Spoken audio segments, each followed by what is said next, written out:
ಎಲ್ಲರಿಗೂ ನಮಸ್ಕಾರ. ನೀವು ನೋಡ್ತಾ ಇದ್ದೀರಾ ಸ್ಟಡಿ ಕಾರ್ನರ್ ಇನ್ ಕನ್ನಡ ಯೂಟ್ಯೂಬ್ ಚಾನೆಲ್. ನಾವು ಇಂದಿನ ವಿಡಿಯೋದಲ್ಲಿ ದಿನಾಂಕ 2/4/2026 ನಡೀತಕ್ಕಂತಹ 10th ಸ್ಟ್ಯಾಂಡರ್ಡ್ 10ನೇ ತರಗತಿಯ ಸೋಷಲ್ ಸೈನ್ಸ್ ಎಕ್ಸಾಮಿಗೆ ಬೇಕಾಗತಕ್ಕಂತಹ ಇಂಪಾರ್ಟೆಂಟ್ ಅತಿ ಸಂಭವನೀಯ ಮೋಸ್ಟ್ ಪ್ರಬಬ್ಲಿ ಕ್ವಶನ್ಸ್ಗಳನ್ನು ನಾನು ಇಂದಿನ ವಿಡಿಯೋದಲ್ಲಿ ಡಿಸ್ಕಸ್ ಮಾಡ್ತಾ ಇದ್ದೇನೆ. 3 ಅಂಕಗಳಿಗೆ ಬರ್ತಕ್ಕಂತಹ ಅತಿ ಮುಖ್ಯವಾದಂತಹ ಪ್ರಶ್ನೆಗಳು. ಈ ಪ್ರಶ್ನೆಗಳೇ ನಿಮ್ಮ ಪರೀಕ್ಷೆಯಲ್ಲಿ ಬರುವಂಥವುಗಳು. ಅದಕ್ಕಾಗಿ ದಯವಿಟ್ಟು ಗಮನ ಇಟ್ಟು ನಾನು ಹೇಳ್ತಕ್ಕಂಥ ಹೆಚ್ಚಿನ ಪ್ರಶ್ನೆಗಳೆಲ್ಲ ಒಂದು 20 ಪ್ರಶ್ನೆಗಳಿರಬಹುದು. ಆ 20 ಪ್ರಶ್ನೆಗಳನ್ನು ನೀವು ನೀಟಾಗಿ ಓದ್ಕೊಂಡ್ರೆ ಅಂದರೆ ಇವುಗಳಲ್ಲೇ ನಿಮಗೆ 3 ಅಂಕಗಳ ಪ್ರಶ್ನೆಗಳನ್ನು ಅವರು ಕೇಳ್ತಾರೆ. ಮತ್ತು ತುಂಬ ಈಸಿಯಾಗಿರ್ತಕ್ಕಂಥ ಆನ್ಸರ್ಗಳನ್ನು ನಾನಿಲ್ಲಿ ನೀಡಿದ್ದೇನೆ. ನೀವು ಈಸಿಯಾಗಿ ಇದನ್ನು ಕಲಿಬಹುದು ಅಂತ ಹೇಳ್ತಾ, ಅದಕ್ಕೂ ಮೊದಲನೇದಾಗಿ ನಾನು ಈ ಹಿಂದೆ 4 ಅಂಕಗಳ ಅತಿ ಸಂಭವನೀಯ ಪ್ರಶ್ನೆಗಳ ಒಂದು ಉತ್ತರಗಳ ಜೊತೆಗೆ ನಾನು ಒಂದು ವಿಡಿಯೋನ ಮಾಡಿದ್ದೇನೆ. ನಿಮಗೆ ಎಕ್ಸಾಮಿಗೆ ತುಂಬ ಹೆಲ್ಪ್ಫುಲ್ ಆಗುತ್ತೆ. ಅದನ್ನು ನಾನಿಲ್ಲಿ ಮೇಲೆ ಐ ಕಾರ್ಡ್ನಲ್ಲಿ ಹಾಕಿರ್ತೀನಿ, ಅದನ್ನು ನೀವು ಕ್ಲಿಕ್ ಮಾಡಿ ಅದನ್ನು ಕೂಡ ವೀಕ್ಷಿಸ್ಬೋದು ಅಂತ ಹೇಳ್ತಾ, ಬನ್ನಿ ಇವತ್ತಿನ 3 ಅಂಕಗಳ ಸಂಭವನೀಯ ಪ್ರಶ್ನೆ ಈಗ ನೋಡ್ತಾ ಹೋಗೋಣ.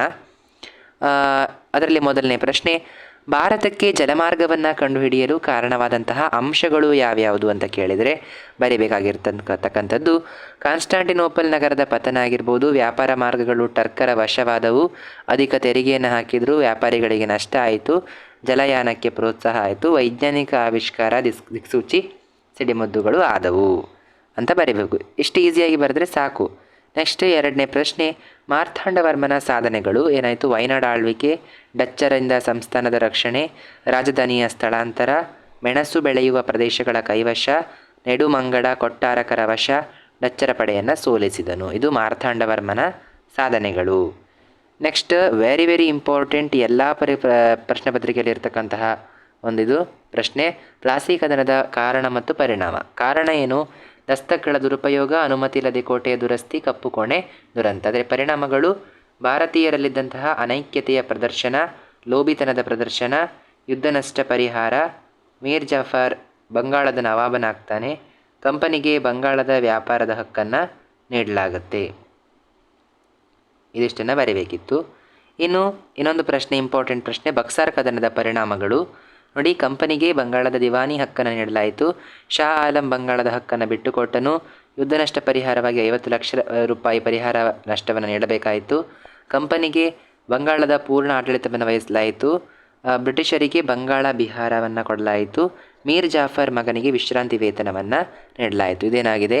ಬಕ್ಸಾರ್ ಕದನದ ಪರಿಣಾಮಗಳಾಗಿದೆ. ತುಂಬ ಸುಲಭವಾದಂತಹ ಅಂಶಗಳು. ಆಯಿತಾ? ಮುಂದೆ 5ನೇ ಪ್ರಶ್ನೆ, ಭಾರತದ ಪ್ರಥಮ ಸ್ವಾತಂತ್ರ್ಯ ಸಂಗ್ರಾಮಕ್ಕೆ ವಿಫಲತೆಗೆ ಕಾರಣವಾದಂತಹ ಅಂಶಗಳು. ನಾಯಕತ್ವದ ಕೊರತೆ, ಒಗ್ಗಟ್ಟಿನಲ್ಲಿ ಕೊರತೆ, ಗುರಿಯ ಕೊರತೆ, ಶಸ್ತ್ರಾಸ್ತ್ರ ಕೊರತೆ, ಮಾರ್ಗದರ್ಶನದ ಕೊರತೆ, ಶಿಸ್ತಿನ ಕೊರತೆ, ಇಡೀ ದೇಶದಲ್ಲಿ ವ್ಯಾಪಿಸ್ತಕ್ಕಂಥ ಹೋರಾಟ ಆಗಿರಲಿಲ್ಲ, ಸೈನಿಕರಿಂದ ಲೂಟಿ ಮತ್ತು ದರೋಡೆಗೆ ಯತ್ನ. ಇದಿಷ್ಟು ಸ್ವತಂತ್ರ ಸಂಗ್ರಾಮಕ್ಕೆ ವಿಫಲತೆಗೆ ಕಾರಣವಾದಂತಹ ಅಂಶಗಳು. ಇನ್ನು ಭಾರತದ ಪ್ರಥಮ ಸ್ವಾತಂತ್ರ್ಯ ಸಂಗ್ರಾಮದ ಪರಿಣಾಮಗಳು ಯಾವ್ಯಾವುದು ಅಂತಂದರೆ, ಕಂಪನಿಯ ಆಡಳಿತ ಅಂತ್ಯ, ರಾಣಿಯ ನೇರ ಆಡಳಿತ, ಉತ್ತಮ ಆಡಳಿತದ ಭರವಸೆ, ಸ್ವಾತಂತ್ರ್ಯ ಹೋರಾಟಕ್ಕೆ ದಿಕ್ಸೂಚಿ, ಕಾನೂನಿನ ಮುಂದೆ ಸಮಾನತೆ, ಧಾರ್ಮಿಕ ವಿಷಯಗಳಲ್ಲಿ ಹಸ್ತಕ್ಷೇಪವಿಲ್ಲ. ಇದರ ಪರಿಣಾಮಗಳು ಆಗಿರ್ತವೆ. ನೆಕ್ಸ್ಟ್ 7ನೇ ಪ್ರಶ್ನೆ, ಪ್ರಥಮ ಸ್ವಾತಂತ್ರ್ಯ ಸಂಗ್ರಾಮಕ್ಕೆ ಆರ್ಥಿಕ ಕಾರಣಗಳು ಯಾವ್ಯಾವುದು ಅಂದರೆ, ಗೃಹ ಕೈಗಾರಿಕೆಗಳ ನಾಶ, ನಿರುದ್ಯೋಗ ಸಮಸ್ಯೆ, ರೈತರ ಶೋಷಣೆ, ಅಧಿಕ ತೆರಿಗೆ, ಇನಾಂ ಭೂಮಿಯ ವಶ, ಸಂಪತ್ತಿನ ಸೋರಿಕೆ ಅಂತ ಬರೀಬೇಕು. 8ನೆಯ ಪ್ರಶ್ನೆ, ನಿರುದ್ಯೋಗ ಸಮಸ್ಯೆಗೆ ಪರಿಹಾರ ಕ್ರಮಗಳು ಯಾವ್ಯಾವುದು ಅಂತ ಕೇಳ್ತಾರೆ. ಕೃಷಿ ಅಭಿವೃದ್ಧಿ, ಕೈಗಾರಿಕೆ ಅಭಿವೃದ್ಧಿ, ಶೈಕ್ಷಣಿಕ ಸುಧಾರಣೆ, ಪಂಚವಾರ್ಷಿಕ ಯೋಜನೆ, ಗ್ರಾಮೀಣಾಭಿವೃದ್ಧಿ, ತಾಂತ್ರಿಕ ಶಿಕ್ಷಣ, ಉದ್ಯೋಗ ಖಾತರಿ ಯೋಜನೆಗಳಿಂದ ನಿರುದ್ಯೋಗವನ್ನು ಪರಿಹರಿಸ್ಬೋದು ಅಂತ ಬರೀಬೇಕು. ಇನ್ನು ನಿರುದ್ಯೋಗ ಸಮಸ್ಯೆಗೆ ಕಾರಣಗಳು ಯಾವುದಂದರೆ, ಅಧಿಕ ಜನಸಂಖ್ಯೆ, ಶ್ರಮ ವಿಭಜನೆ, ಬಂಡವಾಳದ ಕೊರತೆ, ಯಂತ್ರಗಳ ಬಳಕೆ, ಅನಕ್ಷರತೆ, ಬಡತನ, ಸಾಮಾಜಿಕ ಅಸಮಾನತೆ. ಹಾಗೆ ನಿರುದ್ಯೋಗ ಸಮಸ್ಯೆಗೆ ಪರಿಣಾಮಗಳು ಯಾವುದಲ್ಲ ಅಂದರೆ, ಬಡತನ, ಅನಾರೋಗ್ಯ, ಭ್ರಷ್ಟಾಚಾರ, ಕುಟುಂಬದ ಒಳಜಗಳಗಳು, ಮೋಸ, ವಂಚನೆ, ಕಳ್ಳತನ ಇತ್ಯಾದಿಗಳು ಏನಾಗ್ತವೆ? ನಿರುದ್ಯೋಗ ಸಮಸ್ಯೆಗೆ ಪರಿಣಾಮಗಳು ಆಗಿರ್ತವೆ. ಇನ್ನೂ ಯಾರಾದರೂ ನೀವು ಲೈಕ್ ಮಾಡದೆ ನೋಡ್ತಾ ಇದ್ದರೆ ದಯವಿಟ್ಟು ಲೈಕ್ ಮಾಡಿ ವಿಡಿಯೋಗೆ. ಇನ್ನೂ ಹೆಚ್ಚಿನ ವೀಡಿಯೋಸ್ಗಳನ್ನು ಮಾಡಲಿಕ್ಕೆ ನಮಗೂ ಕೂಡ ಪ್ರೋತ್ಸಾಹ ಸಿಗುತ್ತೆ ಅಂತ ಹೇಳ್ತಾ ಈಗ ಬನ್ನಿ ಮುಂದುವರಿಸೋಣ. 11ನೆಯ ಪ್ರಶ್ನೆ, ಸಂಘಟಿತ ಮತ್ತು ಅಸಂಘಟಿತ ಕಾರ್ಮಿಕರ ನಡುವಿನ ವ್ಯತ್ಯಾಸಗಳು. ವೆರಿ ಇಂಪಾರ್ಟೆಂಟ್ ಪ್ರಶ್ನೆ. ನೋಡ್ಬೋದು, ಇಲ್ಲಿ ತುಂಬ ವ್ಯತ್ಯಾಸಗಳನ್ನು ನೀಡಿದ್ದೇವೆ ಸಂಘಟಿತ ಮತ್ತು ಅಸಂಘಟಿತ ಕಾರ್ಮಿಕರಿಗೆ. ಮೊದಲಾಗಿ ಸಂಘಟಿತ ಕಾರ್ಮಿಕರು, ಇದು ಅಸಂಘಟಿತ ಕಾರ್ಮಿಕರ ಕಾಲಮ್. ಏನು ಉದ್ಯೋಗದಲ್ಲಿ ಭದ್ರತೆ ಇರುತ್ತೆ, ಆದರೆ ಅಸಂಘಟಿತದಲ್ಲಿ ಉದ್ಯೋಗದಲ್ಲಿ ಭದ್ರತೆ ಇರೋದಿಲ್ಲ. ನಿಗದಿತ ವೇತನ ಇದೆ, ಇಲ್ಲಿ ನಿಗದಿತ ವೇತನ ಕೂಡ ಇರೋದಿಲ್ಲ. ಇಲ್ಲಿ ಸಮಯದ ಮಿತಿ ಇದೆ, ಇಲ್ಲಿ ಸಮಯದ ಮಿತಿ ಇಲ್ಲ. ಕಾನೂನಿನ ರಕ್ಷಣೆ ಇದೆ, ಇಲ್ಲಿ ಕಾನೂನಿನ ರಕ್ಷಣೆ ಇಲ್ಲ. ನಿವೃತ್ತಿ ವೇತನವಿದೆ, ಇಲ್ಲಿ ನಿವೃತ್ತಿ ವೇತನ ಇದೆ. ವೈದ್ಯಕೀಯ ಸೌಲಭ್ಯ ಇದೆ, ಇಲ್ಲಿ ವೈದ್ಯಕೀಯ ಸೌಲಭ್ಯ ಇಲ್ಲ ಅಂತ ಬರಿಬೇಕಿತ್ತು. ಮುಂದೆ 12ನೇ ಪ್ರಶ್ನೆ, ಅರಣ್ಯಗಳ ಮಹತ್ವವನ್ನು ತಿಳಿಸಿ. ಅರಣ್ಯಗಳ ಮಹತ್ವ ಏನು? ಶುದ್ಧ ವಾಯು, ಆಹಾರ ಸಿಗುತ್ತೆ, ಉತ್ತಮ ಮಳೆ ಆಗುತ್ತೆ, ಮಣ್ಣಿನ ಸವೆತ ನಿಯಂತ್ರಣ ಆಗುತ್ತೆ, ಪ್ರಾಣಿ ಪಕ್ಷಿಗಳಿಗೆ ಆಶ್ರಯ ಆಗುತ್ತೆ, ಔಷಧೀಯ ಸಸ್ಯಗಳಿಗೆ ಸಿಗುತ್ತೆ, ನಮಗೆ ಪ್ರವಾಸಿಗರಿಗೆ ಆಕರ್ಷಣೆ ಆಗುತ್ತೆ, ದೇಶದ ಪ್ರವಾಸೋದ್ಯಮ ಉನ್ನತೀಕರಣ ಆಗುತ್ತೆ, ಉದ್ಯೋಗಾವಕಾಶ ಕೂಡ ಸಿಗುತ್ತೆ ಜನರಿಗೆ ಅರಣ್ಯದಿಂದ. ಇನ್ನು ಅರಣ್ಯನಾಶಕ್ಕೆ ಕಾರಣ ಮತ್ತು ನಿಯಂತ್ರಣ ಕ್ರಮಗಳು. ಅರಣ್ಯನಾಶಕ್ಕೆ ಕಾರಣ ಏನಂದರೆ, ಮೊದಲನೇದಾಗಿ ಕಾಡ್ಗಿಚ್ಚು, ಕಳ್ಳ ಸಾಗಾಣಿಕೆ, ಮರಗಳಿಗೆ ರೋಗ, ರಸ್ತೆ ರೈಲು ಮಾರ್ಗ ನಿರ್ಮಾಣ, ಅತಿಯಾದ ಮೇಯಿಸುವಿಕೆ, ಗಣಿಗಾರಿಕೆ, ನಗರೀಕರಣ. ಇನ್ನು ಸಂರಕ್ಷಣಾ ಕ್ರಮಗಳು. ಅರಣ್ಯ ಸಂರಕ್ಷಣಾ ಕ್ರಮಗಳು ಯಾವುದೆಲ್ಲ ಅಂದರೆ ಕಾಡ್ಗಿಚ್ಚು ನಿಯಂತ್ರಣ, ಕಳ್ಳ ಸಾಗಾಣಿಕೆ ನಿಯಂತ್ರಣ, ಮರಗಳ ರೋಗ ನಿಯಂತ್ರಣ, ಅತಿಯಾಗಿ ಮೇಯಿಸುವಿಕೆಯ ನಿಯಂತ್ರಣ, ಗಣಿಗಾರಿಕೆ ನಿಯಂತ್ರಣ, ಯೋಜಿತ ನಗರೀಕರಣ, ಹಾಗೆ ಬೀಜವನ್ನು ಹರಡುವಂಥದ್ದು. ಇದೆಲ್ಲವೂ ಕೂಡ ಗಿಡಗಳನ್ನು ನೆಡುವಂಥದ್ದು, ಜನಜಾಗೃತಿಯನ್ನು ಮಾಡುವಂಥದ್ದು, ಇದೆಲ್ಲವೂ ಕೂಡ ಏನು ಈ ಅರಣ್ಯ ಸಂರಕ್ಷಣಾ ಕ್ರಮಗಳು ಆಗಿರ್ತವೆ, ನೀವು ನೋಡ್ಬೋದು. ಮುಂದೆ 14ನೇ ಪ್ರಶ್ನೆ, ಚಂಡಮಾರುತ ಆಗಿರ್ಬೋದು, ಪ್ರವಾಹ ಆಗಿರ್ಬೋದು, ಕಡಲ ಕೊರೆತ ಆಗಿರ್ಬೋದು, ಎಲ್ಲದಕ್ಕೂ ಸಾಮಾನ್ಯ ಅಂಶಗಳನ್ನು ನೀಡಿದೆ. ಇದರಲ್ಲಿ ಯಾವುದಕ್ಕೆ ಕಾರಣಗಳನ್ನು ಕೇಳಿದರೂ ಕೂಡ ನೀವು ಇದೇ ಅಂಶಗಳನ್ನು ಬರೆದ್ರೆ ಅಂಕಗಳನ್ನು ಅವರು ಕೊಡಲೇಬೇಕು. ಯಾಕಂದರೆ ಇದು ಕಾಮನ್ ಪಾಯಿಂಟ್ಸ್ಗಳು, ವೆರಿ ವೆರಿ ಇಂಪಾರ್ಟೆಂಟ್ ಪ್ರಶ್ನೆಗಳು, ಆಯಿತಾ.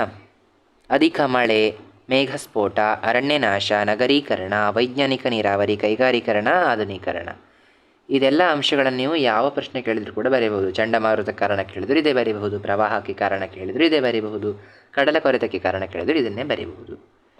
ಇನ್ನು ನೆಕ್ಸ್ಟ್, ಭೂಕಂಪ ಅಥವಾ ಭೂಕುಸಿತಕ್ಕೆ ಕಾರಣಗಳಲ್ಲಿ ಸಾಮಾನ್ಯವಾದ ಅಂಶಗಳು ಕೇಳಿದ್ದಾರೆ.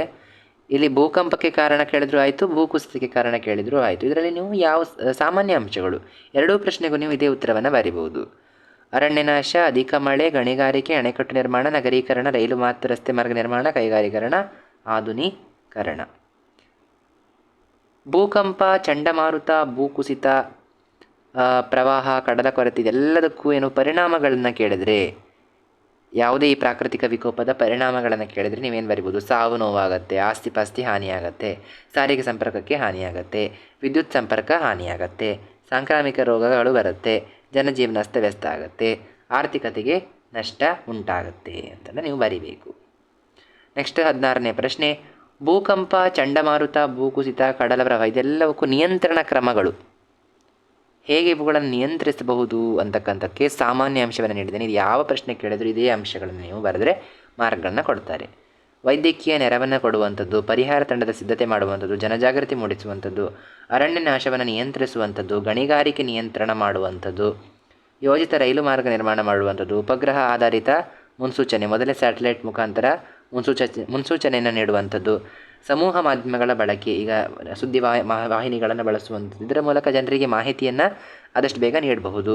ಅನಂತರ ಮಿಲಿಟರಿ ಮತ್ತು ಔಷಧಿ ವಸ್ತುಗಳ ಸಿದ್ಧತೆಗಳನ್ನು ಮಾಡುವಂಥದ್ದು, ಇದೆಲ್ಲವೂ ಕೂಡ ಭೂಕಂಪ, ಚಂಡಮಾರುತ, ಭೂಕುಸಿತ, ಪ್ರವಾಹ, ಕಡಲ ಕೊರೆತ, ಎಲ್ಲದಕ್ಕೂ ಕೂಡ ನಿಯಂತ್ರಣ ಕ್ರಮಗಳಾಗಿರ್ತವೆ. ಇದು ಕಾಮನ್ ಪಾಯಿಂಟ್ಸ್, ಇದನ್ನು ನೀವು ಆರಾಮಾಗಿ ಕಣ್ಮುಚ್ಚಿ ಬರಿಬಹುದು, ನಿಮಗೆ ಮಾರ್ಕನ್ನು ಕೊಡ್ತಾರೆ. ನೆಕ್ಸ್ಟ್ 19ನೇ ಪ್ರಶ್ನೆ, ಗ್ರಾಮೀಣ ಅಭಿವೃದ್ಧಿಯ ಮಹತ್ವ ಅಥವಾ ಗ್ರಾಮೀಣ ಅಭಿವೃದ್ಧಿಯಲ್ಲಿ ಪಂಚಾಯತ್ ರಾಜ್ ಸಂಸ್ಥೆಗಳ ಪಾತ್ರವನ್ನು ಬರೀರಿ ಅಂತ ಕೇಳ್ತಾರೆ.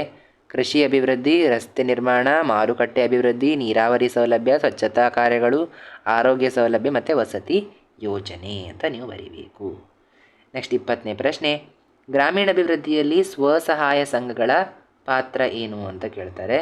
ಇದಕ್ಕೆ ನೀವು ಬರೀಬೇಕು ಸ್ವ ಉದ್ಯೋಗ, ಸಾಲ ಸೌಲಭ್ಯ, ಮಹಿಳಾ ಸಬಲೀಕರಣ, ವ್ಯವಹಾರ ಜ್ಞಾನ, ದುಶ್ಚಟಗಳ ನಿವಾರಣೆ, ಆರ್ಥಿಕ ಸ್ವಾವಲಂಬನೆ ಅಂತ ಈ ರೀತಿಯಾಗಿ ನೀವು ಈ ಎಲ್ಲ ಅಂಶಗಳನ್ನು ನೀವು ಬರೀಬಹುದು. ನೆಕ್ಸ್ಟ್, ಬ್ಯಾಂಕಿನ ಕಾರ್ಯಗಳು ಅಥವಾ ಸೇವೆಗಳು ಅಥವಾ ಲಕ್ಷಣಗಳು, ಯಾವುದು ಅನುಕೂಲಗಳು, ಯಾವುದು ಕೇಳಿದ್ರು ನೀವು ಇದಿಷ್ಟು ಅಂಶಗಳನ್ನು ಬರೀಬಹುದು. ಬ್ಯಾಂಕಿನ ಕಾರ್ಯ ಕೇಳಿದ್ರು ಇದೇ ಬರೀಬಹುದು, ಸೇವೆ ಕೇಳಿದ್ರು ನೀವು ಇದೇ ಬರೀಬಹುದು, ಎಲ್ಲದಕ್ಕೂ ನೀವು ಇದನ್ನೇ ಬರೀಬಹುದು. ನೋಡಿ, ಸಾಲ ಕೊಡುವುದಾಗಿರ್ಬೋದು, ಠೇವಣಿಗಳನ್ನು ಅಂಗೀಕರಿಸೋದಾಗಿರ್ಬೋದು, ಹಣದ ವರ್ಗಾವಣೆ, ಭದ್ರತಾ ಕಪಾಟು ಸೌಲಭ್ಯ, ಡೆಬಿಟ್ ಕಾರ್ಡ್, ಕ್ರೆಡಿಟ್ ಕಾರ್ಡ್, ವಿದೇಶಿ ವಿನಿಮಯ, ಹೆಸರಿನ ಗುರುತು, ಸರ್ಕಾರದ ಹಣಕಾಸಿನ ವ್ಯವಹಾರ, ವ್ಯಕ್ತಿ, ಸಂಸ್ಥೆ ಅಥವಾ ಕಂಪನಿ, ಇದೆಲ್ಲವೂ ಕೂಡ ಏನಾಗಿದ್ದಾವೆ ಬ್ಯಾಂಕಿನ ಕಾರ್ಯಗಳ ಕೇಳಿದರೂ ಇದನ್ನೇ ಬರಿಬಹುದು, ಸೇವೆಗಳನ್ನು ಕೇಳಿದರೂ ಇದೇ ಬರಿಬಹುದು, ಲಕ್ಷಣಗಳು ಕೇಳಿದರೂ ಇದೇ ಬರಿಬಹುದು, ಅನುಕೂಲಗಳು ಕೇಳಿದರೂ ಕೂಡ ಇದನ್ನೇ ನೀವು ಬರಿಬಹುದು. ತುಂಬ ಈಸಿಯಾಗಿ ನೀವು ಬರಿಬಹುದು. ಇನ್ನು 22ನೇ ಪ್ರಶ್ನೆ, ಅಂಚೆ ಕಚೇರಿ ಸಲ್ಲಿಸುವ ಸೇವೆಗಳು ಹಣಕಾಸಿನ ವ್ಯವಹಾರಗಳು ಯಾವ್ಯಾವುದು ಅಂತ ಕೇಳಿದರೆ ಈ ಥರದ್ದು ಬರಿಬೇಕು. ಎರಡು ಪ್ರಶ್ನೆಗೂ ಒಂದೇ ಉತ್ತರ. ಅಂಚೆ ವಿಮೆ, ಹಣದ ವರ್ಗಾವಣೆ, ಅಂಚೆ ಬ್ಯಾಂಕ್, ನಿವೃತ್ತಿ ವೇತನ, ಕಿಸಾನ್ ವಿಕಾಸ್ ಪತ್ರಗಳು, ಆಧಾರ್ ಕಾರ್ಡ್ ಮುಂತಾದ ಸರ್ಕಾರಿ ಸೇವೆಗಳನ್ನು ನೀಡುವಂಥದ್ದು. ಇನ್ನು 23ನೇ ಪ್ರಶ್ನೆ, ಬ್ಯಾಂಕ್ ಖಾತೆ ತೆರೆಯುವ ವಿಧಾನಗಳನ್ನು ಪಟ್ಟಿ ಮಾಡಿ ಅಂತ ಕೇಳಿದರೆ ಈ ರೀತಿ ಬರಿಬೇಕು. ಖಾತೆ ವಿಧವನ್ನು ನಿರ್ಧರಿಸುವುದು. ಮೊದಲನೇದಾಗಿ ನಿಮ್ಮ ಯಾವ ರೀತಿ ಅಕೌಂಟನ್ನು ತೆಗಿಬೇಕು ಅಂತ ನಿರ್ಧಾರ ಮಾಡಬೇಕು. ಅದಕ್ಕೆ ಅಧಿಕಾರಿಯ ಸಂಪರ್ಕವನ್ನು ಮಾಡಿಕೊಳ್ಬೇಕು, ಅರ್ಜಿಯನ್ನು ಫಿಲ್ ಮಾಡಬೇಕು, ಪರಿಚಿತರ ಉಲ್ಲೇಖವನ್ನು ಕೊಡಬೇಕು ಅಲ್ಲಿ, ಹಾಗೆ ಅಧಿಕಾರಿಯ ಒಪ್ಪಿಗೆಯನ್ನು ಪಡ್ಕೊಳ್ಬೇಕು. ಆನಂತರ ನೀವು ಪ್ರಾರಂಭಿಕ ಠೇವಣಿಯನ್ನು ಒಂದಿಷ್ಟು ನಿರ್ದಿಷ್ಟ ಮೊತ್ತವನ್ನು ಇಡಬೇಕು. ಮೊದಲನೇದಾಗಿ ಇದಿಷ್ಟಾಗಿತ್ತು 3 ಅಂಕಗಳ ಅತಿ ಸಂಭವನೀಯ ಪ್ರಶ್ನೆಗಳು. ನಿಮಗೆ ನಾನು ಈ ಒಂದು ವಿಡಿಯೋದಲ್ಲಿ 3 ಮಾರ್ಕ್ಸಿನ ಎಲ್ಲ ಸಂಭವನೀಯ ಪ್ರಶ್ನೆಗಳನ್ನು ನಾನು ನಿಮಗೆ ನೀಡಿದ್ದೇನೆ. ಇದಿಷ್ಟು ಪ್ರಶ್ನೆಗಳನ್ನು ನೀವು ನೀಟಾಗಿ ಓದ್ಕೊಳ್ಳಿ. ನಿಮ್ಮ ಪರೀಕ್ಷೆಗೆ ಇವೇ ಬರುವಂಥದ್ದು 100%. ಆಯಿತಾ? ಇದು ನಿಮ್ಮ ಸಮಾಜ ವಿಜ್ಞಾನ ಪರೀಕ್ಷೆಗೆ ದಿನಾಂಕ 2/4/2026 ನಡೀತಕ್ಕಂತಹ ಸೋಷಲ್ ಸೈನ್ಸ್ ಎಕ್ಸಾಮಿಗೆ ನಿಮಗೆ ತುಂಬ ಸಹಾಯಕ ಆಗುತ್ತೆ ಅಂತ ಹೇಳ್ತಾ, ನಿಮಗೆ 4 ಅಂಕಗಳ ಅತಿ ಸಂಭವನೀಯ ಪ್ರಶ್ನೆಗಳಿಗೆ ಉತ್ತರಗಳು ಬೇಕಿದ್ದರೆ ನೀವು ಇಲ್ಲಿ ಮೇಲೆ ಹಾಕಿರ್ತಕ್ಕಂಥ ಐ ಕಾರ್ಡನ್ನು ಕ್ಲಿಕ್ ಮಾಡುವ ಮುಖಾಂತರ ಆ ಒಂದು ವಿಡಿಯೋವನ್ನು ಕೂಡ ನೋಡ್ಬೋದು ಅಂತ ಹೇಳ್ತಾ, ಚೆನ್ನಾಗಿ ನಿಮ್ಮ ಎಕ್ಸಾಮನ್ನು ಬರೀರಿ. All the best for your exams. ಮುಂದಿನ ವಿಡಿಯೋದಲ್ಲಿ ಮತ್ತೆ ಭೇಟಿಯಾಗೋಣ. ಅಲ್ಲಿಯವರೆಗೂ ಧನ್ಯವಾದಗಳು.